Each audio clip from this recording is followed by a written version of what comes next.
Greetings, everyone, and welcome to Inside the Music for April of 2025 and the last concert of this wonderful anniversary season of the Fresno Philharmonic.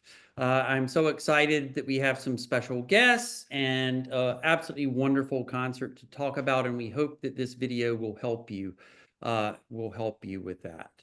So this is the 70th anniversary season, Symphonic Collage, and we want to thank our sponsors, the Fresno Measure P, expanded access to arts and culture. And so thank you to the city of Fresno for having Measure P and the people that voted for it.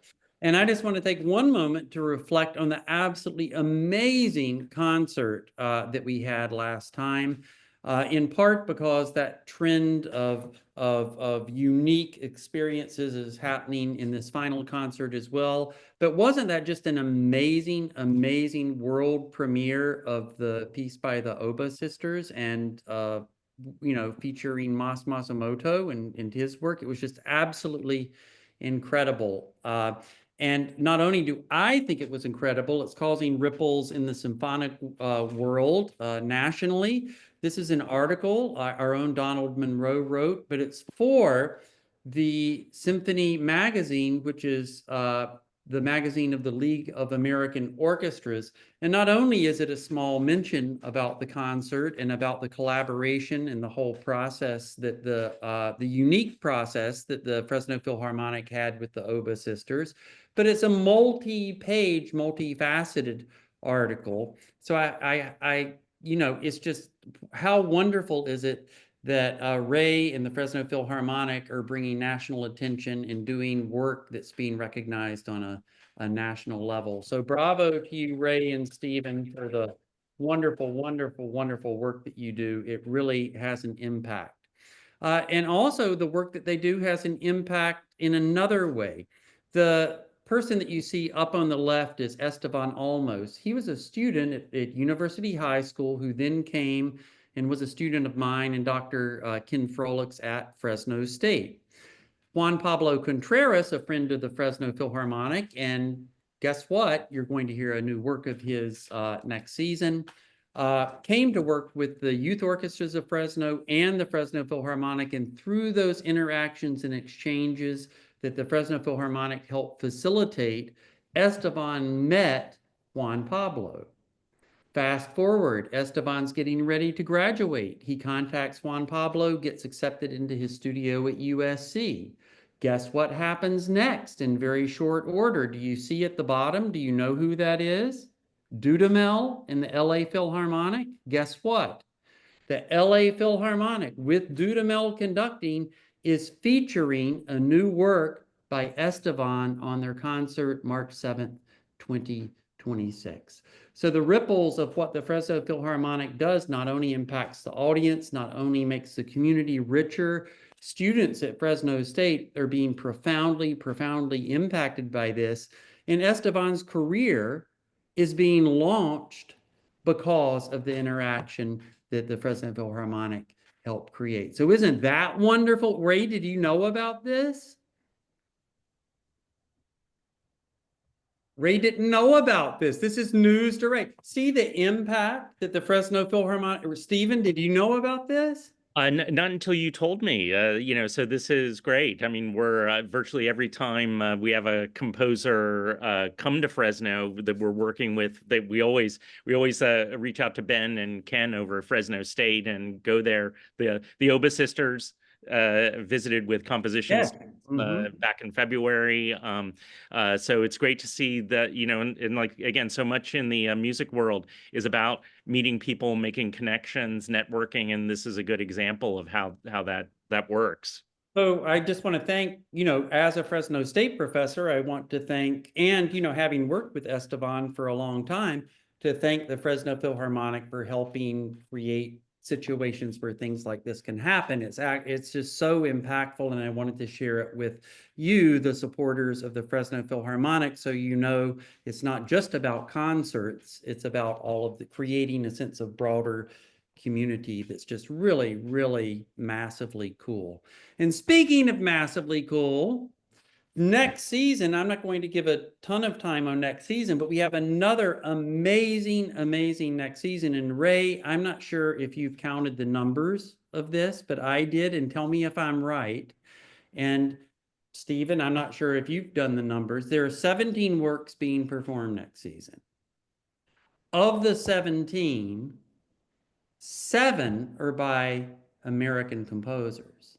I think. Yes, and that was intentional then. Yes, and I know that you try and program American composers, but seven.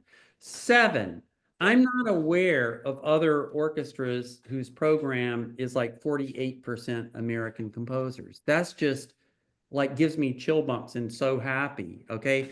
And of those, not only that, that's cool in and of itself, but there's another cool factor. 5 of those are living American composers. That's also kind of unheard of. So, I mean, we are in store for some fabulous stuff. Juan Pablo Contreras is having a work done. Kevin Day, who does amazing new work. I just heard a new wind orchestra piece of his Fresno State did. We have a composition by Winehouse, a friend of the Fresno Philharmonic. It's just an amazing, amazing next season. So thank you for making all that happen. So let's talk about this concert. This concert coming up this weekend features the Concerto for Tabla and Orchestra by a friend of the orchestra, Dinuk Widgerate. I messed that up. I know Dinuk. Why did I mispronounce that? Dinuk Widgerate. Why am I tongue-tied? Widgerate. Widgerate. Yes. And a Clair de Lune from Debussy and Brahms Symphony No. 1. So let's get into and inside some of this music. So with the Brahms, this is a piece that's really familiar to everyone. We know that it took a long time for him to create this. We know that he was insecure about it, in part because what he wrote was more looking back to classical stuff and wasn't as programmatic, and he felt the shadow of Beethoven and knew his work would be compared to it. But there are some new aspects of this that are in this Guardian Symphony Guide. So I'm just going to ask you to write that down and maybe Google it. It's really a wonderful article with wonderful examples, great background. That's not the typical background that you would read in a program note. It really is a wonderful article. So maybe just make a note to go and read this article in The Guardian. It's called The Guardian Symphony Guide, and it's a great walkthrough of the work to help prepare you for that. And then the only thing I'll say about Debussy and his wonderful Clair de Lune that we all know, and this is because it's relevant to the next topic, is that he and Ravel and other composers of the Impressionistic bent were highly, highly influenced by music and instruments of other cultures. And just a reminder that we had the World's Fair in Paris, and that's where Debussy heard the Javanese gamelan. And I think I recall that Ravel documented hearing a sitar player at the opening or the unveiling of the Eiffel Tower. And there just was this impact between being exposed to these different instruments and different styles of music that profoundly affected the music of Debussy and Ravel. And actually, there's a historic trend in that way. And I'm going to talk to our special guest and Ray about that in a moment. But just, realize that there is that connection between the Debussy work and Debussy in particular and in this next work that we're going to focus on. So Dinuk in 2011 wrote this concerto for an instrument some of you may not be familiar with. You're going to learn more about it in just a moment. For tabla, traditional Indian instrument, and orchestra. And Dinuk is a friend of the Fresno Philharmonic. Was it 2019, Ray, that you premiered a work of his? I think actually it was my first season, so 2018. 2018. Okay, Yep. Between Figure and Ground, right? Yes, that's right. So, he's a friend of the Fresno Philharmonic, and he could not be here, and he regretted he couldn't be here. And so he recorded this video as a greeting to everyone in Fresno, and he walks us through the 3 movements a little bit and his idea for the 3 movements of this piece. So before introducing our special guest, I thought I should go ahead and play this greeting from Dinuk. Does that sound okay, Ray and Stephen? to do that now? Yes, definitely. So this is about 4 minutes, and let me know if you don't hear it. Okay, I set share sound, but sometimes Zoom acts up. Hello, everyone. This is Dinuk. I'm speaking to you from Ottawa, Canada. Trust me, I would rather be in California right now because we still have snow. There was a snowstorm the other day. It's April. Okay? I'm not going to say any more about that, apart from the fact that it's pathetic. Anyway, I'm so sorry to be missing you all in California. I have such great memories of attending the premiere of my piece, Between Figure and Ground. This was pre-pandemic with the Fresno Philharmonic and my dear friend Rei Hotoda. So Rei is there with another dear friend, Sandeep Das, and they are performing the Tabla Concerto, I believe, on the program with Brahms. And I will absolutely be there with you in spirit.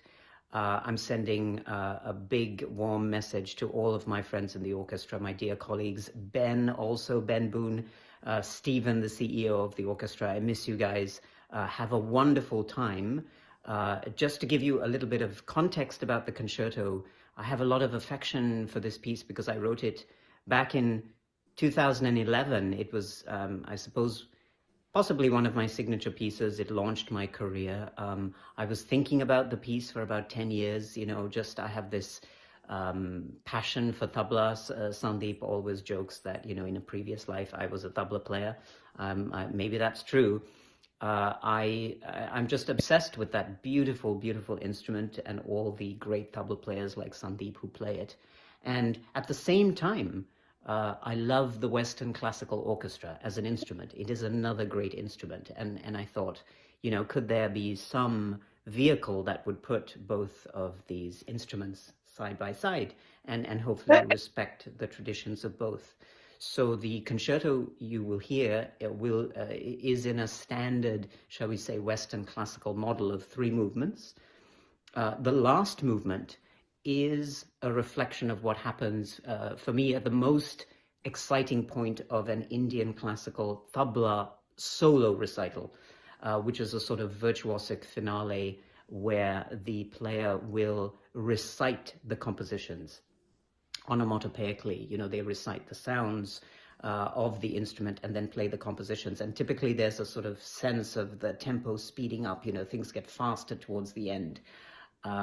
The second movement is the perspective of tabla as an accompanist for Indian folk music.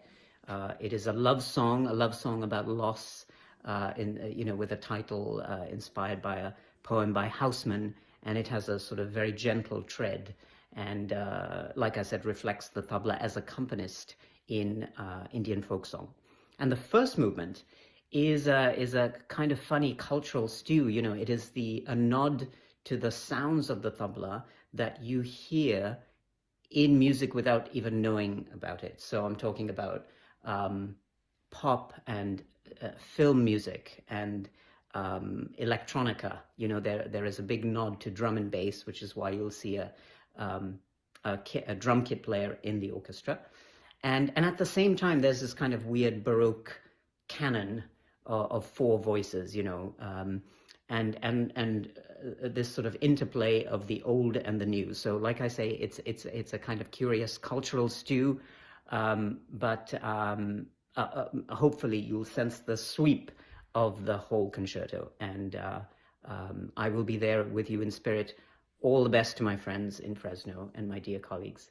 Have a great time. Bye-bye. So just before, since he mentioned the tabla, this is what is in the score for the tabla, and he mentioned the phonetics, the onomatopoeic writing. So you can see that the phonetics in the score. Let me go ahead and stop sharing and introduce to you our very, very special guest, a master tabla player who's going to be featured with the orchestra, Sandeep Das. Welcome. Hi, everyone. It's such a pleasure to be here. And as kind of what Dinuk mentioned, It's such a pleasure to get out of freezing, snowy Boston. And I had two thick layers of jackets when I left home. And I was almost in swimwear when I walked out of my flight here at Fresno. And yeah, it's such a pleasure to be here amongst friends. And I'm also a big fan, big fan of your amazing conductor, Rei Hotoda. So I call her my rock star. So it's an honor to be back with you, Ray. And I read a lot about Ben, and I'm in awe of Ben. And Stephen, I wish I had a beard and mustache like you. I, I did have a mustache in my early career, and I tried to grow a beard, but I never looked as handsome as you. So I'm kind of jealous of you already. We're thrilled that you're here, Sandeep. Thank you. So Thank you. happy you're here. And apparently you were recognized on the flight here and someone was mentioning Rei Hotoda to you. No, it's the opposite. So I Opposite, okay. kind of bored her to death with my love and fascination and respect for Ray. And so it was a casual, fellow passenger to passenger conversation. And she was curious why I'm flying all the way from Boston here.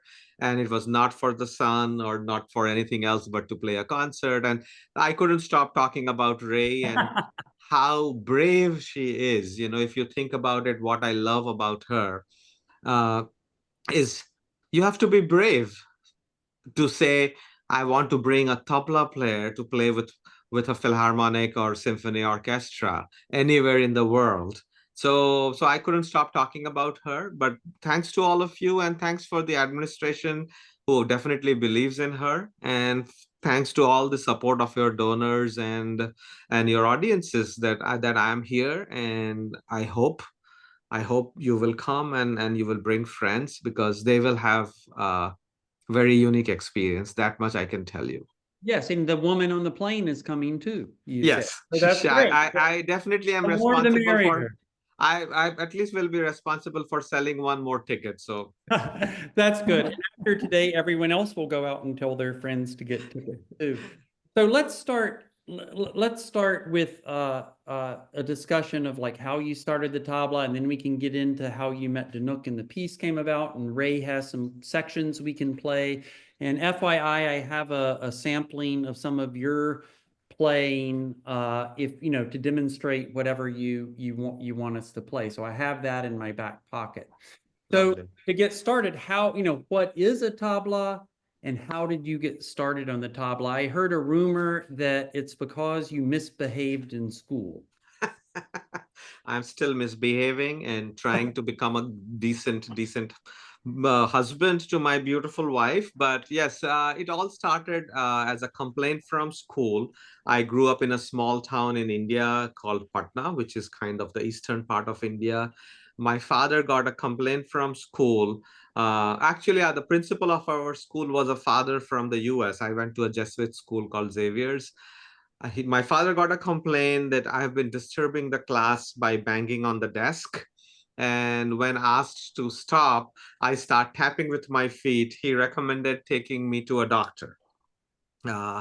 Thankfully, I had a very smart father who, instead of getting mad at me and taking me to a doctor, got me my first pair of these drums that very day. And when I got back from school, I asked him, I said, what are those? And he said, that's a tabla and your lessons start tonight. So the tabla, for those of you, you will see a clip of it later. It's two small drums played with the fingers and the palm. So no sticks, fingers. And then my father, took me something that I would love to share, which is very unique. That I didn't go to a school of music. I didn't go to a college or conservatory of music, though India also has those. Till today, every Indian classical musician who's worth anything, we have all learned in a system where you go and live with your guru. So my father, after the first year of sending me to a tabla guru in my hometown, was already chasing someone that I can say who was the yo-yo ma of tabla playing, or whoever your stars are, you know, Michael Jackson of tabla playing, like super, super, super famous, super successful, a tabla maestro who my father was a fan of since his high school days. My father took me there. I won't bore you with the details.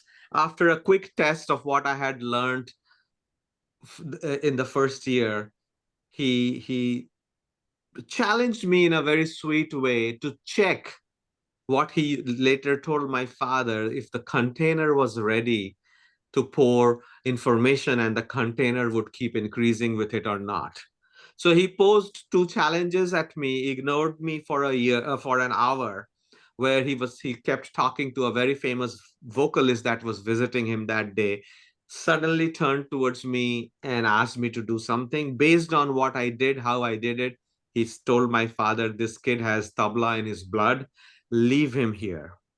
So I spent 12 years living at my guru's home, where tabla was not taught to me as as just a musical instrument. It was taught to me as a way of life.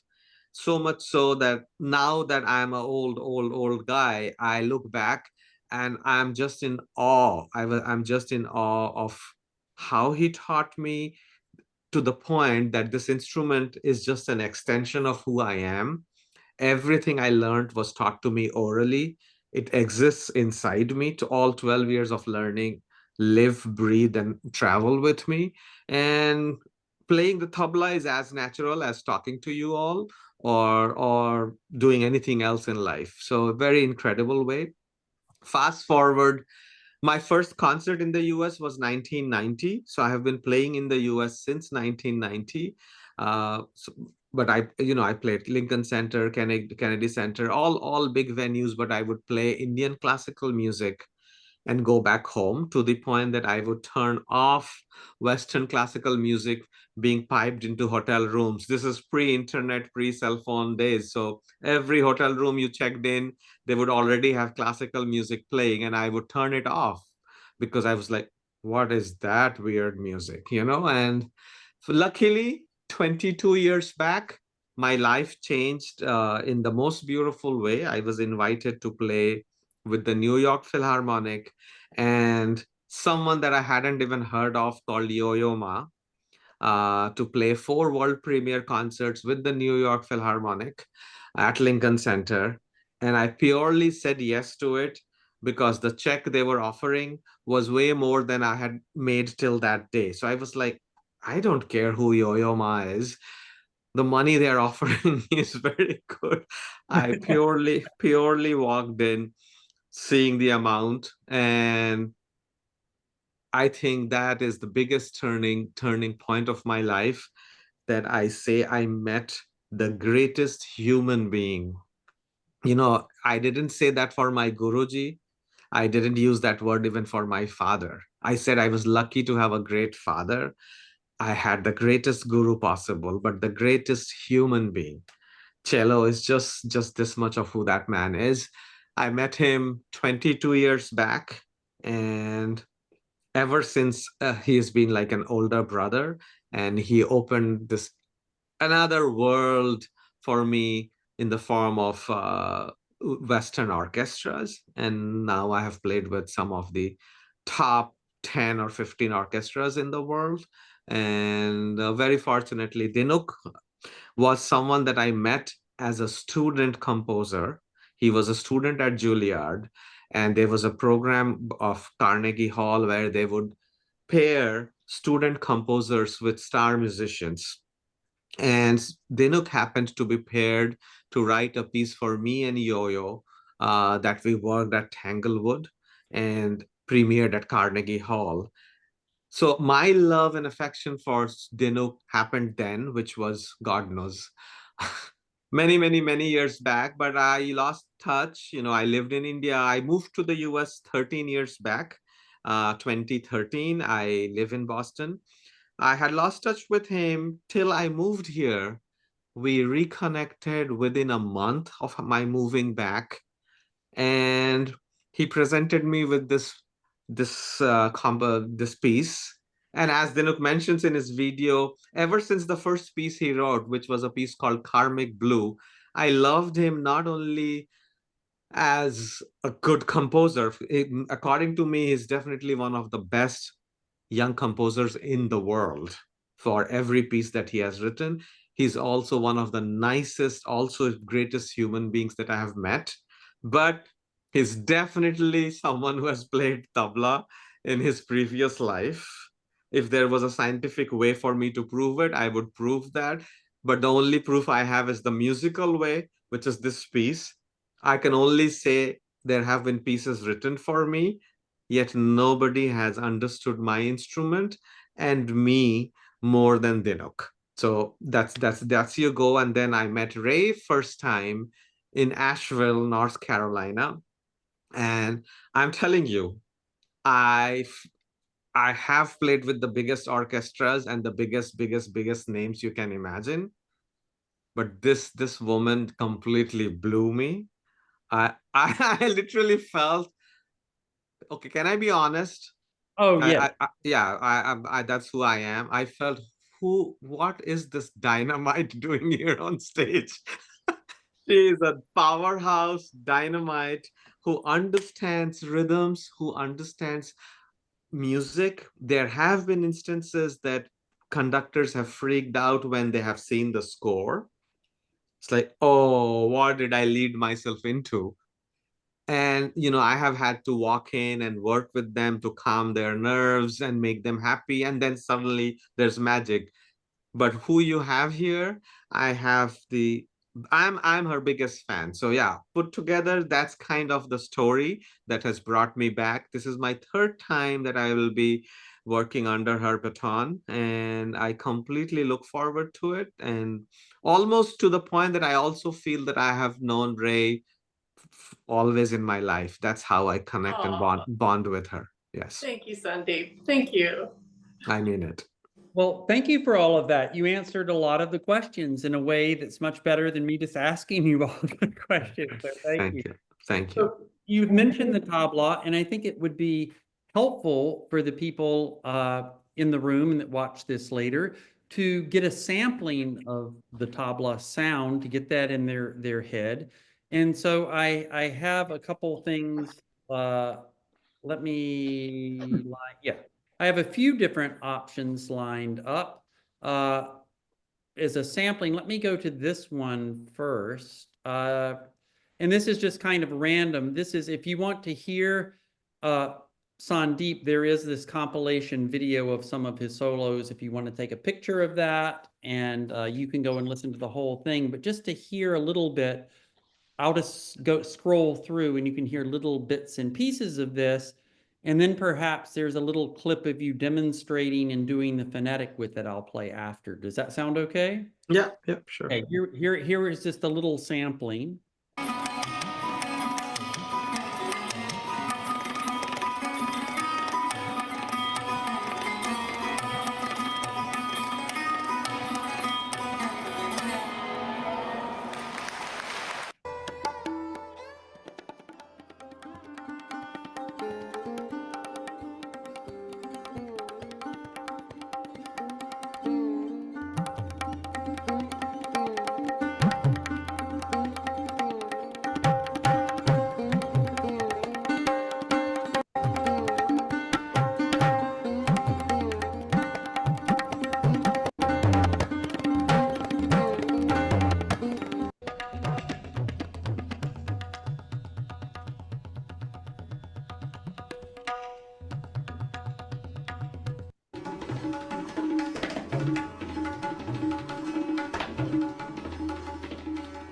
So that gives you a little idea. And then here, I think, yes, this is with Tacoma, and you're doing a couple of phonetics, and then you're imitating that on the tabla. If I say ta, if I say ta, if I say ta, so if I say thi, And the one word that I have the most practice is the one that my wife uses on me all the time, which is na na na. So say something short. Okay, so you don't have a sense of humor. I think you need to work on your sense of humor. You're just so dry and flat in your whole persona, right? So that was just a little visual and oral introduction into the tabla. Do you want to just talk just a little bit about what it takes? Like the thing I love about the tabla personally, I don't know much about the instrument. I've just played with some players, is the variety of sounds that can come out of these two drums, particularly the pitch alterations. If you watch the left hand here, the changing of pitch while you're doing things, doink, doink, that kind of thing. I just love that. It's like an orchestra in two drums. Would you want to share something with the audience? Yes. So those of you who haven't heard this instrument, it is really probably one of the most versatile percussion instruments in the world. If you think about percussion, every culture, it predates, probably it predates history.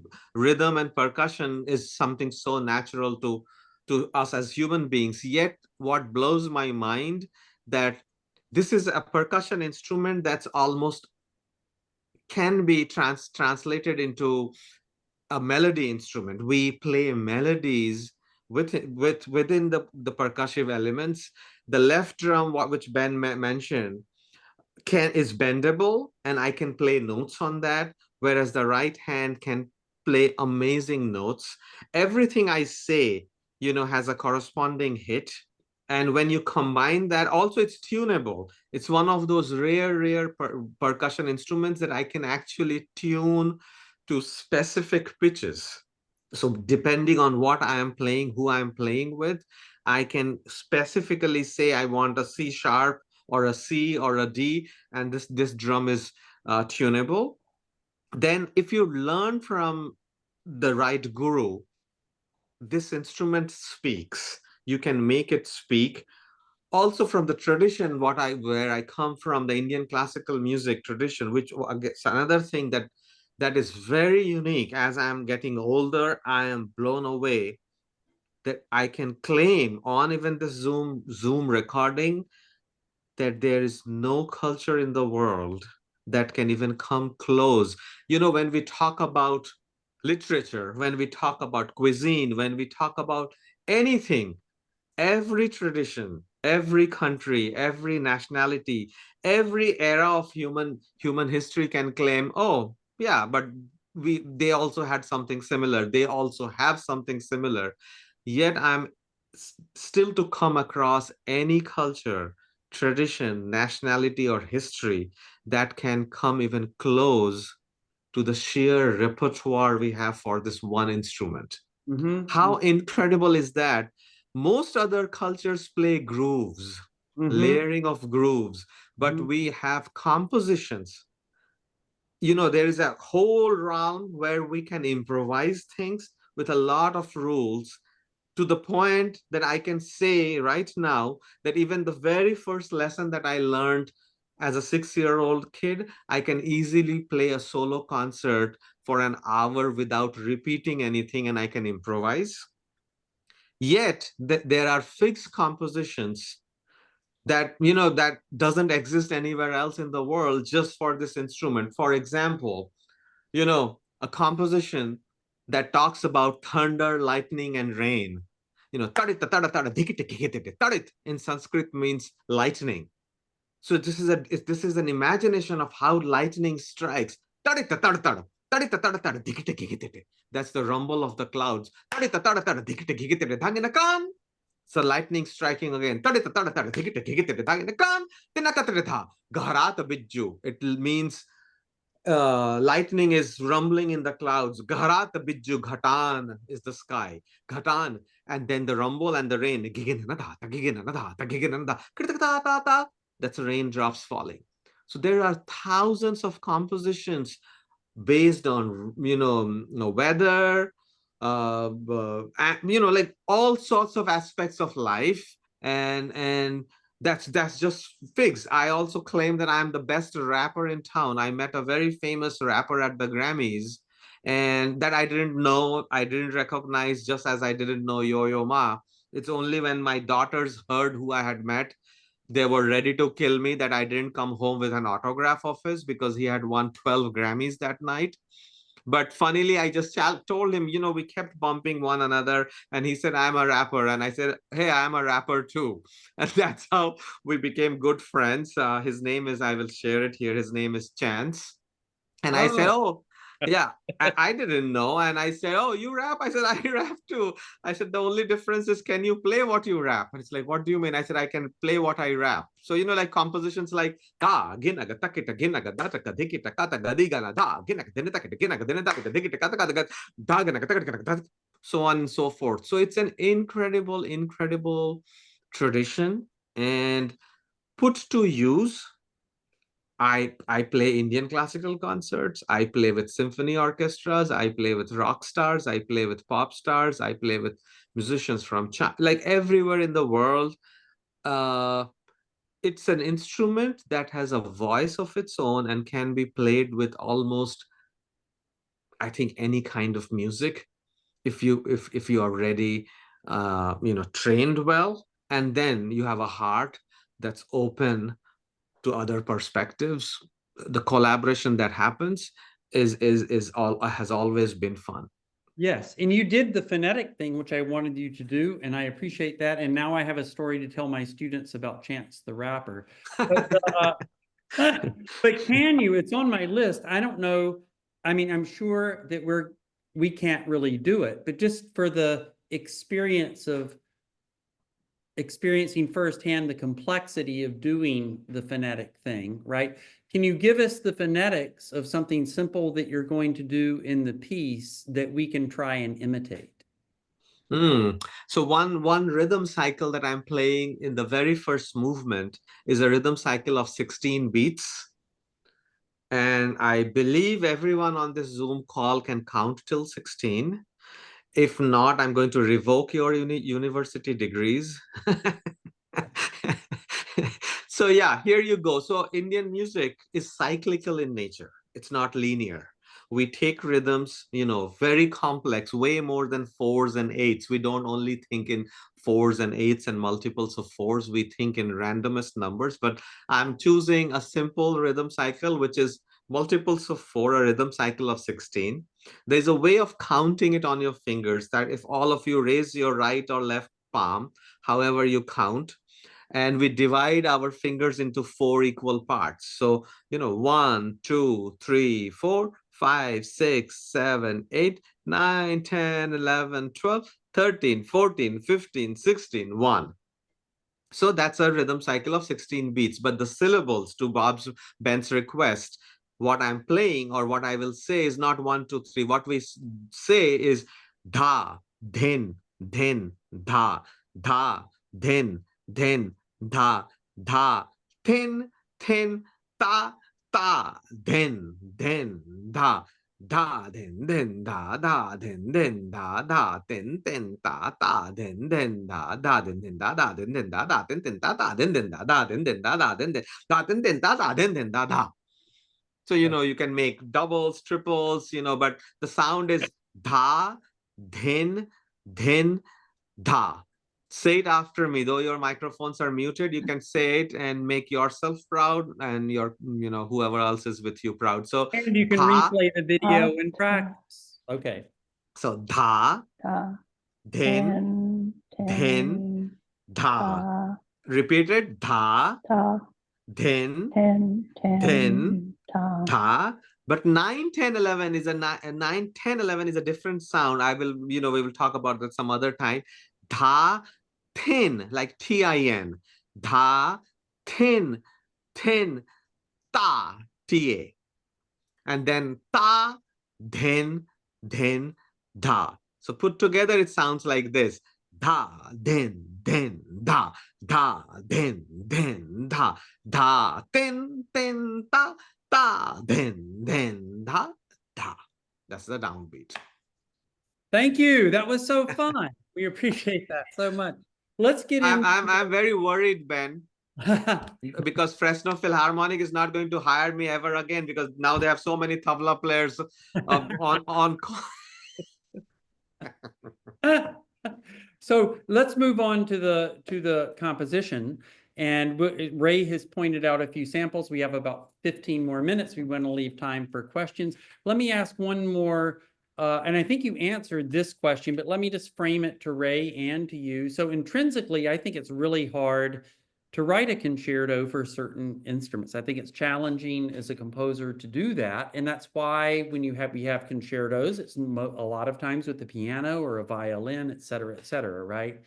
You already answered part of the question, I think, Sandeep, is that the tabla does have a melodic component to it. It's very different than a lot of instruments.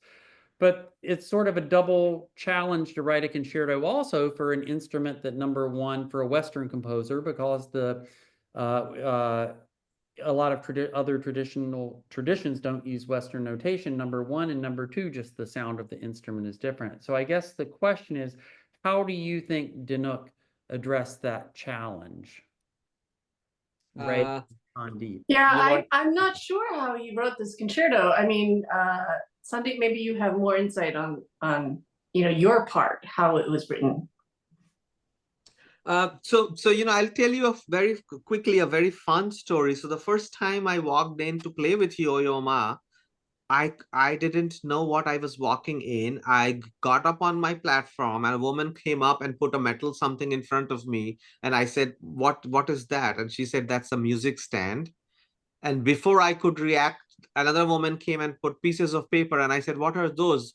And she said, that's your music. And you know what came out of my mouth? That's something that Yo-Yo forces me to say in every press conference. The first thing that came out of my mouth was like, yeah, but that's blocking my view. So that's how different a world I come from. And then I said, and I can't read music. So they thought that they had flown this fool all the way from India for 4 world premiere concerts that can't read music. Fast forward, even now I can't read music. But the way I am taught to play music is, instead of focusing on a part of a painting, for example, if you think of a painting, instead of focusing on a part, I'm trained to see the entirety of every painting, to the shocking point that when I hear any good piece of music, any of the famous Western classical composers, Ben, I'm telling you, I can predict what Mozart is going to write. I can predict what Brahms is going to write, because to me, my heart, my soul is seeing the entirety already. And Yo-Yo has experimented this with me with the Chicago Symphony. I won't go into that. So what happens if you write note by note for my instrument? You have already killed my music. Yet, if you just give me free bars, you have not challenged me enough. I will go play golf and come play your concert. I'm a golf addict. I have been killing Ray and Stephen to see if somebody will take me out to play golf. But so you're not challenging me enough. But at the same time, if you write everything down, you have already chained me down. What Dinook has done really very well, and which I think Ray can talk about more, that though he has written a piece with notes, with notation, he has given me the freedom to paint, soar, sculpt according to who I am, but with responsibilities intact. I still have to line up with the bass section. I still have to line up with the winds. So he has given me the freedom without chaining me down. And then there are compositions in this piece that I refuse to play. When he sent it to me, I said, that's kiddo stuff. I'm not going to, I don't want to be seen playing that kiddo stuff. So a lot of the compositions, I have been allowed to take them as a marker that this is what he's thinking, but to take it to my level. And that's why, though it's a written down piece, you will hear me twice. It's a very beautiful, beautiful chance for Fresno and for me that we'll be playing this piece twice. I'm telling you, even though it's written down, you will hear me playing differently both nights. Yeah, because so I encourage everyone to come both nights. I'm telling you, because it's an inspiration. Then to the question, how did he write? Partly, I am convinced that he was a tabla player in his previous life. Second, we did work when he was still a student composer at Juilliard for the piece that he wrote for us to premiere at Carnegie Hall. So we did spend a lot of time just talking about things. How does the left hand work? How does the right hand work? What are the syllables? So we did talk. We were in residence in Tanglewood for almost 20 days, 15, 20 days, working on this piece and other pieces. So that, I think that program, like something like what you mentioned about this young composer working with Fresno and now being asked by LA Phil, that's the journey for Dinuk, that we were able to. So it was not an external person, which has also happened, suddenly writing for an instrument that he or she or they don't have any clue about. And so I still go and play it because I'm getting paid, but I don't want to play that piece ever again. It's like, yeah, thank you very much, au revoir. But then what I feel is someone like Ray. I asked Yo-Yo once, I said, well, if New York Philharmonic is such a great orchestra, why do they need someone else to tell them how to play? That's how different the world I come from. I was like, why do they have someone telling them how to play if they're that good? And what he explained to me about Kurt Masur, that was the conductor at that time, works so much well with Ray because she is the one who has these ingredients. She's walking into the kitchen. If you ask me to cook that meal, you will never eat that food ever again. As my beautiful wife has realized in 30 years. So she doesn't let me cook. Uh, but here you have Ray, who, coming from her experience as a conductor from the Western world, has understood the ingredients, the saffron, the spices, the Indian curry, whatever you call them. And she is the wizard, and that's why I am the fan, that she puts that together. And we have an amazing meal that we are, hopefully the audience is still licking their fingers. We Indians still love eating with our fingers because that's how you taste food best.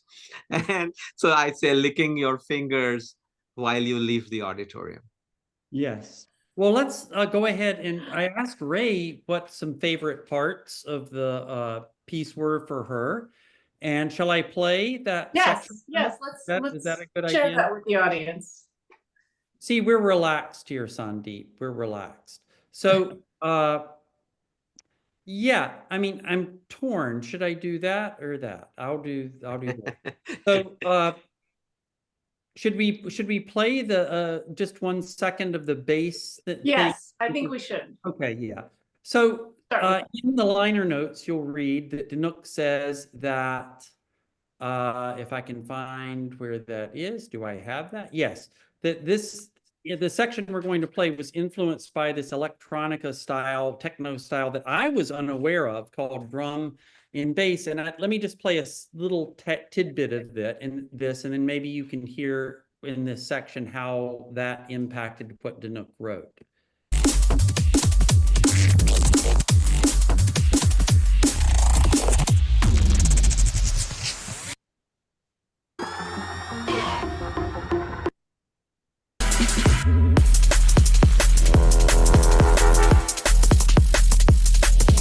There, is everyone in the mood to go clubbing now? Is that what you're going to do tonight after a golf round? No, I'm joking. So this is the end of the first movement, and Ray and I decided we'd start just about here at 21. So this is the very end of the first movement. Then we'll stop, and Ray can talk about it a little bit, and then we can hear the very, very beginning of the second movement. Or do you want to give a preface, Ray? No, I think they need to hear it now that they've heard the drum and bass.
it's amazing how Dinook incorporates this kind of very Western contemporary rock element into this concerto for a very traditional classical Indian music. It's just the way he fuses that together so organically is really amazing. And also the compression of the rhythm that happens at the end of that piece.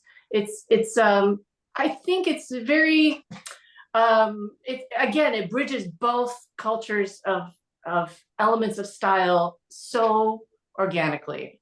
I don't know how else to put it. I think it's just an amazing work.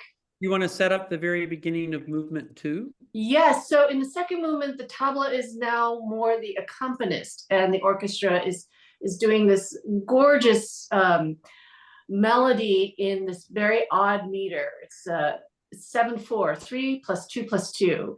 But I feel like it's very, again, leaning towards the classical Indian music, where it's not in 4/4, like Sandeep was saying. It's not in 2. There's this movement that happens that's so beautiful. I'd love to hear have you play the beginning of that. Okay, great. Here we go.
That's making me very hungry.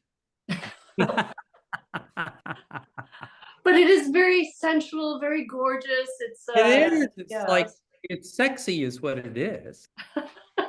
Don't you think? I think it's pretty sexy. It's got that jazz element with the muted trumpet at the beginning, and again, just this fusion of so many different styles is just Only thing that could be better is if he'd had a saxophone in there. Oh, right. Of course. Only thing, have me as a soloist to come in. Yeah. Well, it's been such a delight to have you here, Sandeep. It's just what a wonderful, wonderful last inside the music for this particular season. And it's been such an honor, Ray and Stephen, for you to ask me to do this. I've learned so much and met so many wonderful people, and it's just a highlight of my year to be able to meet with you and to discuss the music that's coming up at the concerts. Stephen, it looks like we're about to run out of time. I had intended to have questions, but I've just been so engrossed with the conversation, I haven't really been keeping track. I looked at the time and I'm like, oh my goodness.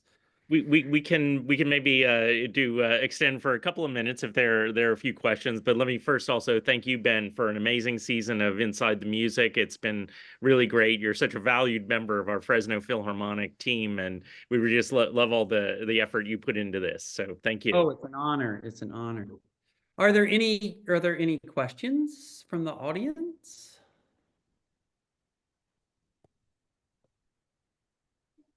We have a shy group here, Sandeep.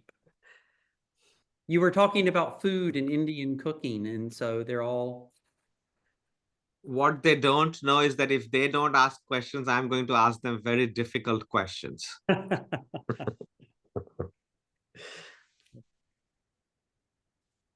Okay. Well, I recommend that you, there are some really interesting interviews with Sandeep, like in Classical Voice, where he talks about his guru and some of the lessons that he learned and how he learned them that are quite insightful. So if you want to dig a little bit deeper, I would recommend you check that out. And I'm going to be at the Saturday evening performance along with some students. And so I hope to see everybody there. And also I'll mention if you're attending on Sunday, Ray and Sandeep will be on stage after the concert to chat. So you'll have another chance to put Sandeep on the spot with a really good question. So Or he'll put you on the spot. You already have a challenge. So okay. Well, again, thanks everybody for coming this morning, and we're just looking forward to an amazing concert this weekend. So we'll see you all there. Thank you. Thank you very much. Sandeep. Thank you, thank you, thank you. Thank you, guys. Thank you, everyone. Thanks.